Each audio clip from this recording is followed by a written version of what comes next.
Tradition, trade and culture have connected Europe and China for hundreds of years.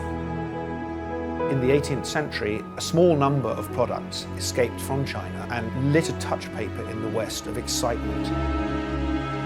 In this special series, we'll uncover the intertwined social and cultural histories of Europe and China, from the ancient Silk Road to the modern era.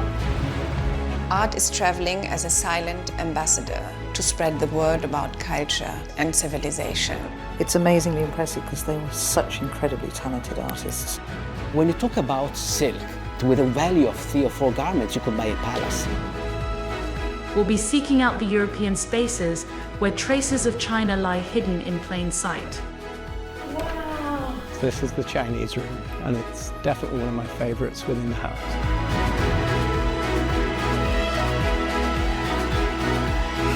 Welcome to Traces of China.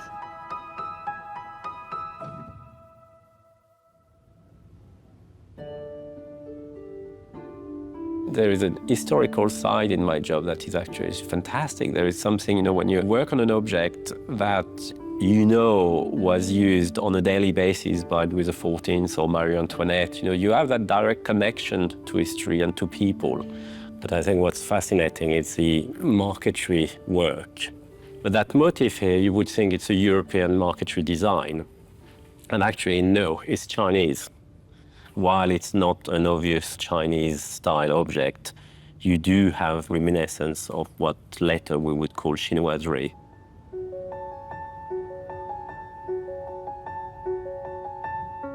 Decorative furniture, blue and white plates, colourful patterns with birds and butterflies. We see this everywhere in our everyday lives, and it has a name. It's called chinoiserie, but where does it come from? 17th century France, you started to see what we call the age of exploration. And I think most of the European nations quickly realized that if they wanted to develop their industry, they wanted to develop their art and their wealth, they had to go to other parts of the world. The Palace of Versailles on the outskirts of Paris stands as a majestic symbol of 17th century French grandeur. It was built by King Louis XIV, not just as a royal residence, but also home to his vast collection of art from across the world.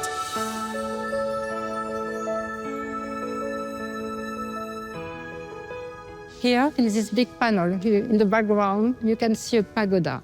In European paintings which describe China, there was always a pagoda. Known as the Great Sun King, Louis XIV was on the throne from the age of 4 and reigned for 72 years, the longest of any European monarch. Louis XIV is possibly the most important king in French history. He was appointed by God. As we know, most kings are appointed by God. Unfortunately for Louis XIV, when he's a young teenager, there is an early revolution against him. So he moves to Versailles. Versailles, to start with, is only a small hunting lodge. And then it becomes a center of government. And of course, when you invite an ambassador from abroad, you want to impress them, so you then develop Versailles into this massive palace that we know today.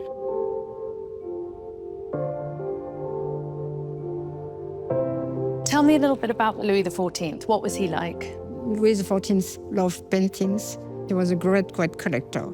He ordered many paintings for the decoration of the castle, but he liked also decorative arts, he liked sculpture, he liked all the arts. Where did his interest in Chinese culture come from?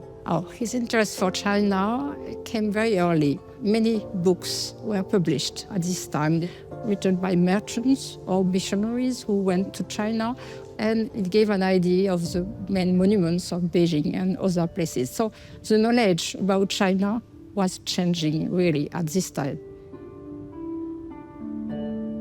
As knowledge continues to spread, the king hears word of a great porcelain temple in the Chinese city of Nanjing.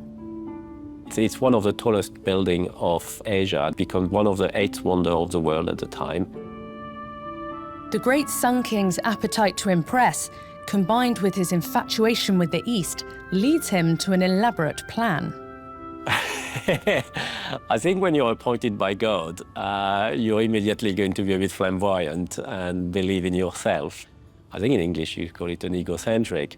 So if the Chinese can make a Chinese pagoda, let's make a porcelain building in Versailles. But the biggest problem is we couldn't make porcelain. Everybody was working on the trade secret. Everybody was trying to make porcelain. So they decided, instead of making it in porcelain, to make it in ordinary terracotta and glazed in white. And that's when the Trianon de Porcelaine was born. The Trianon de Porcelaine is hailed as the very first example of chinoiserie, inspired by China, made in France. And it was decorated with hundreds of enormous blue and white terracotta pots standing on the top of the roof. The extravagant structure was built on these very grounds of Versailles in 1670, a celebrated masterpiece of artistic innovation and cultural aspirations. Unfortunately, because it was made of European ceramic and not porcelain, it didn't last very long. The first frost came in and suddenly started cracking. So that building was eventually destroyed in less than 15 years. The ongoing costs and maintenance of the faux porcelain palace led to its replacement with the Grand Trianon, the durable marble structure still standing on the same grounds of Versailles today.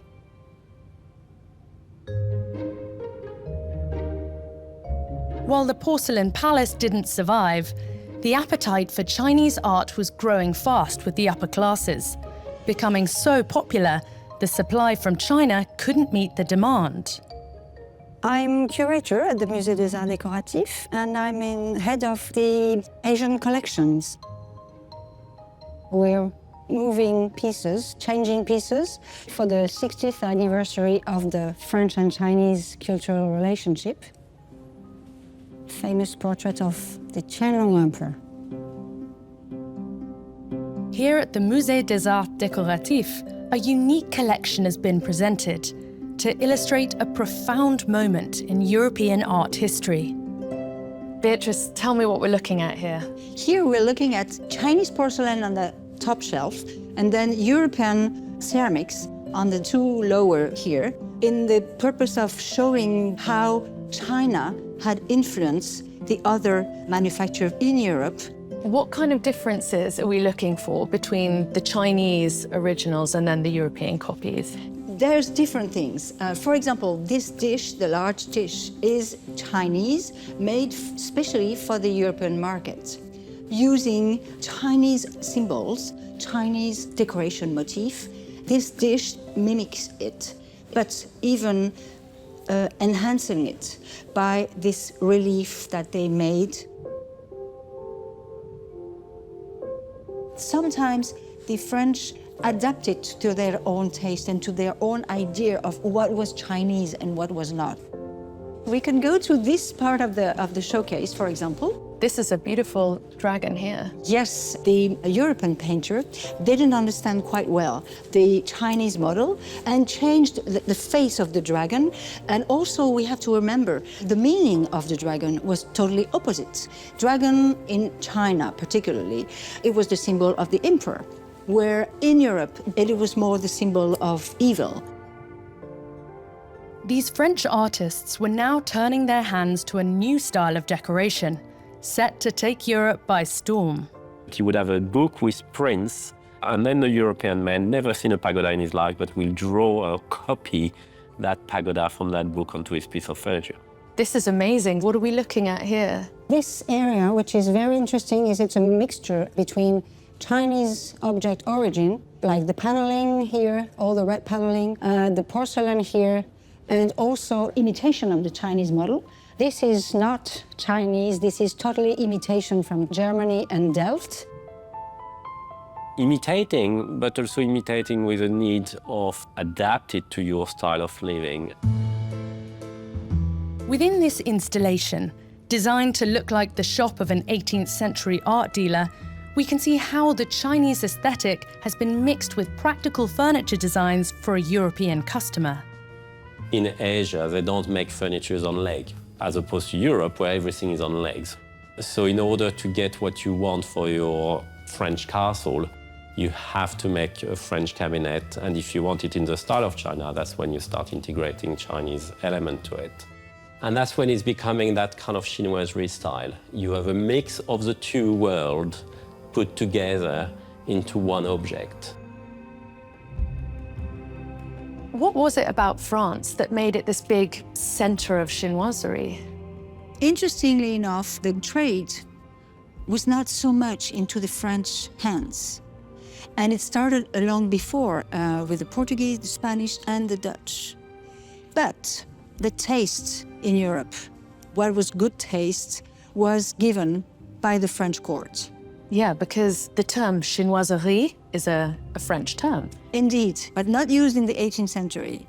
Probably first half of the 19th century, the fashion of revivaling some old style from the 18th century participate to this invention of word, chinoiserie.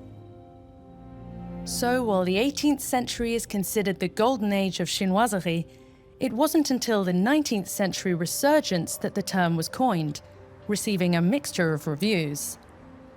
The origin of chinoiserie, when Louis XIV did the Trianon de porcelain, I think it was done with great taste.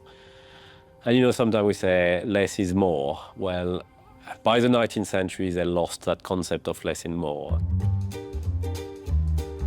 Echoes of the playful chinoiserie style were increasingly scattered across Europe, subtly hidden in plain sight. This trend, however, left some Paris residents feeling a need for something more authentic. Hello! Emilia, welcome to the pagoda. So happy to see you. Come in. Thank you, Jacqueline.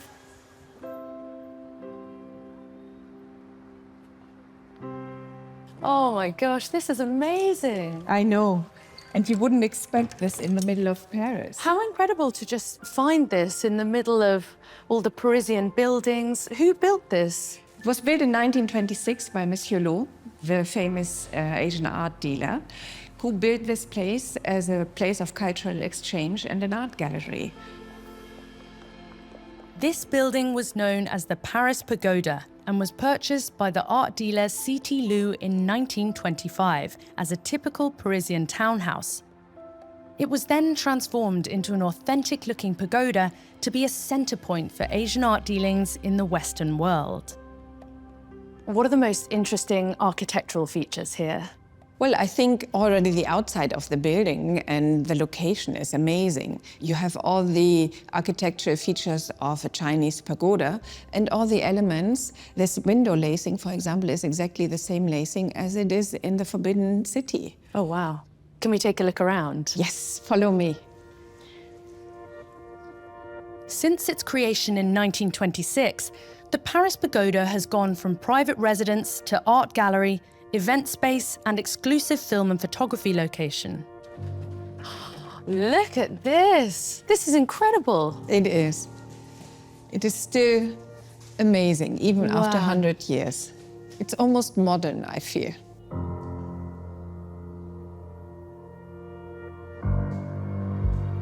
So the whole building was used to showcase Chinese and Asian art. And lacquer walls or paravents were a big feature, a big part of Asian art, and it was unique. It had never been seen in France before. C.T. Lu is a controversial figure. He's been accused of illegally taking ancient artifacts from China at a time of political instability. But he's also been credited with making Chinese art even more popular by introducing the Western world to aesthetics they'd never seen before. I think the sheer logistic of this business is what fascinates me. And just to emphasize this, I want to show you something. Look what I found during the renovation. Oh, wow, so this is a cupboard. It's a cupboard with a little trap here. And this is his telephone. Sweet! You can take your So, calls. Asian art dealings in the beginning of the last century from a little telephone hidden in a wall cabinet. Wow! Does it still work? Yes, it's a direct line to the Forbidden City, of course. What was the legacy of Mr. Lo? I think Monsieur Lo helped moving away from chinoiserie to real Chinese antiques and to help the Western world recognizing the craftsmanship and the artistic genius of Chinese people in their oldest form.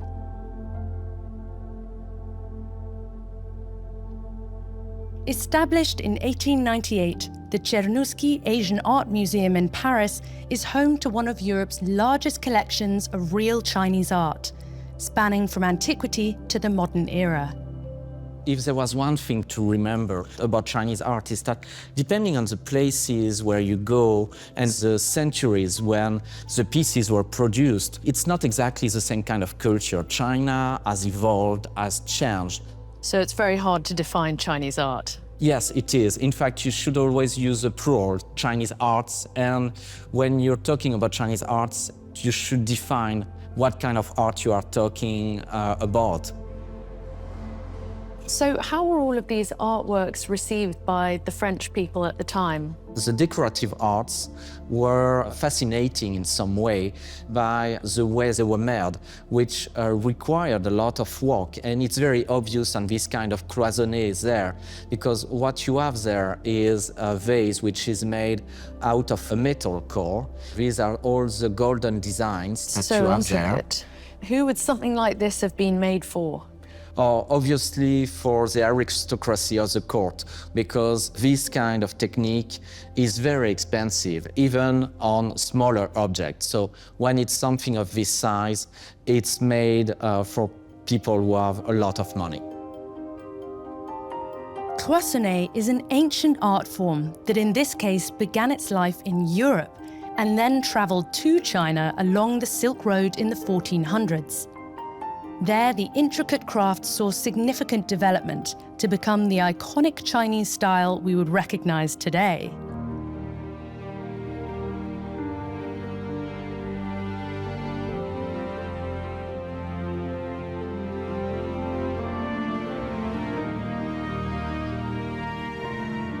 It's a long process, it's an expensive process. You have to bend the wire, so you have these empty cells. Then you fill these empty cells, each one with a different color. I think cloisonné also gives a good example of the exchange of technology that came from west to east and came back from east to west.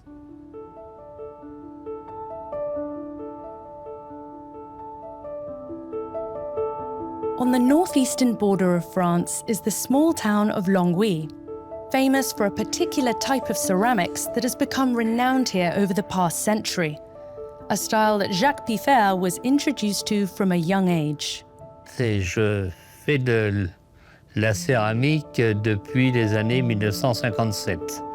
J'ai eu la chance d'avoir un père qui s'intéressait également à la céramique et qui m'a construit un premier four lorsque j'avais 9 ans. Depuis, je n'arrête pas de cuire. C'est Jacques. Très heureux. Oh, vous allez bien? Beaucoup. C'est gentil de venir nous rendre visite. Le cloisonné me semble très intéressant parce qu'il a une intensité. Le cloisonné va apporter déjà du volume et va apporter un jeu de lumière. C'est cette lumière qui est importante. Throughout his career, Jacques has been pioneering a style of Longwy cloisonné. Nous allons vers le muséum de la manufacture. C'est un musée privé avec des pièces en dépôt. The work on display in Jacques' personal museum presents a clear vision of his cultural influences, with a special relationship at its heart. Et ici, des influences de la Chine, où on va reconnaître le dragon. Jacques, we've been learning about cloisonné, but it's made with metal, isn't it? This looks a bit different. Is this cloisonné? Alors, ce sont des différences extrêmement subtiles, pas toujours très simples à comprendre. On a ici des émaux qui ressemblent à des émaux cloisonnés chinois, mais qui sont des émaux cernés de Longwy. C'est-à-dire que l'on a un style chinois, une influence chinoise et une technologie occidentale, une technologie française. Et qu'est-ce que l'on fait à ce moment-là? Voilà.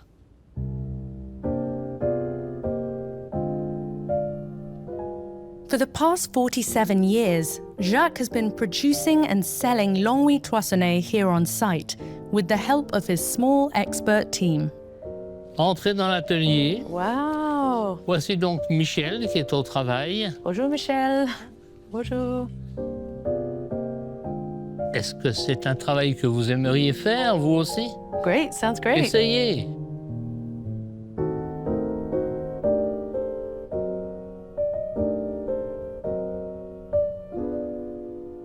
Just like the chinoiserie originators, Jacques draws inspiration from an historic archive of Chinese designs.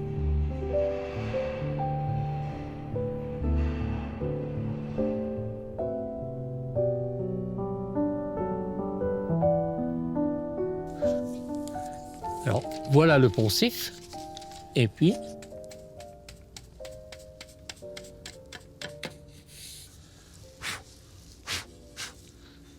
on reprend de la couleur et on y va.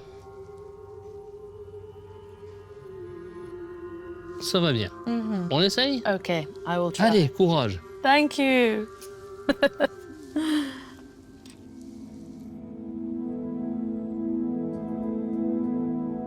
So what are the differences between this and cloisonné? Que les émaux cloisonnés sont en creux. La cloison est en relief et les émaux sont en creux. À Longwy, c'est l'inverse. Le trait noir, le cerné, est en creux et les émaux sont en relief.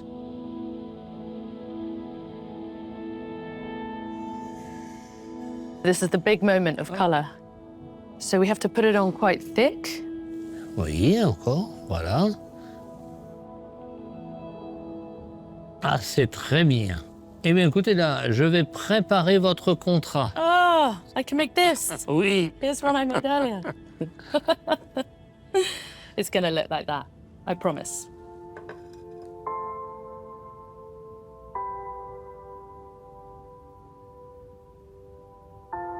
Jacques' art is a beautiful example of the evolving creative relationship between two cultures.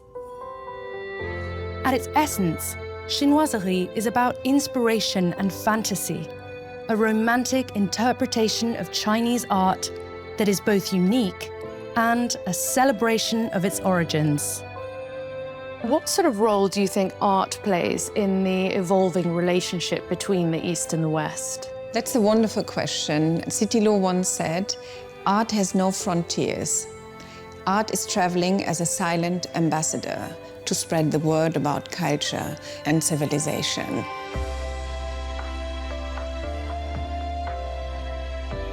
And I think that was true then and is still true now.